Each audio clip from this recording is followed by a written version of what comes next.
Hey guys, কি খবৰ আজি আপোনালোকৰ মাজলৈ এটা নতুন ভিডিও লৈ আহিছো যদি ভিডিওটো চাই ভাল লাগে like comment share and subscribe কৰি দিব আজি মই আপোনালোকৰ মাজলৈ লৈ আহিছো বৰ্তমান ৰেঙনি চেনেলত সম্প্ৰচাৰিত হৈ থকা গুণগুণ কথা মৰ্মৰ ধাৰাবাহিকখনত মইনা চৰিত্ৰত অভিনয় কৰা অভিনেত্ৰীগৰাকী প্ৰকৃত পৰিচয় তেওঁ ঘৰ ক'ত তেওঁ কাৰ লগত প্ৰেমৰ সম্পৰ্কত আছে এই সকলোবোৰ জানিব পাৰিব আজি এই ভিডিওটোৰ জৰিয়তে গতিকে ভিডিওটো শেষলৈকে চাই থাকিব বলকচোন ভিডিওটো দেৰি নকৰি আৰম্ভ কৰো ৰেঙনি চেনেলত সম্প্ৰচাৰিত হৈ থকা গুণগুণ কথা মৰ্মৰ ধাৰাবাহিকখনত মইনা চৰিত্ৰত অভিনয় কৰা অভিনেত্ৰীগৰাকী প্ৰকৃত নাম হৈছে হিমাপ্ৰীতি পাটোৱাৰী হিমাপ্ৰীতি পাটোৱাৰী ঘৰ হৈছে গুৱাহাটী জালুকবাৰীত আৰু তেওঁ জন্ম হৈছিল 10 মে তাৰিখে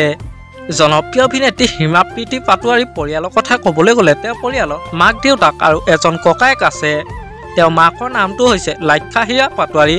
দেউতাকৰ নাম হৈছে ৰূপজ্যোতি পাটোৱাৰী আৰু ককায়েকৰ নাম হৈছে মানসপ্ৰতিম পাটোৱাৰী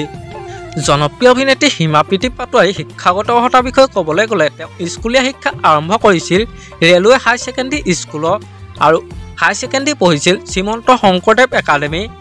আৰু গ্ৰেজুৱেশ্যন কৰিছিল BA ইকনমিক্সত সন্দিকৈ গাৰ্লছ কলেজত আৰু শেষত তেওঁ মাষ্টাৰ ডিগ্ৰী কৰিছিল কটন ইউনিভাৰ্চিটিত বৰ্তমান হিমাপ্ৰীতি পাটোৱাৰীয়ে গুণগুণ কথা মৰ্মৰ ধাৰাবাহিকখনত মইনা চৰিত্ৰত অভিনয় কৰি দৰ্শকৰ মন জয় কৰিবলৈ সক্ষম হৈছে আপোনালোকে বাৰু মইনা অভিনয় চাই কেনেকুৱা পাইছে মোক এটা কমেন্ট কৰি জনাবচোন আমাৰ আজি ভিডিওটো আছিল ইমানেই যদি ভিডিওটো চাই ভাল লাগিলে যিমান পাৰে শ্বেয়াৰ কৰি দিব আৰু নতুনকৈ চেনেলক কোনোবা আহিছে যদি সাবস্ক্ৰাইব কৰি ল'ব আজিলৈ বাই বাই তোমাৰ বাবে হৃদয়তে ৰাখিছো গোপনে ও নজনানো বুজাকে সুমানাহি বুকুতে ও ভাল পোৱাৰ শিহৰ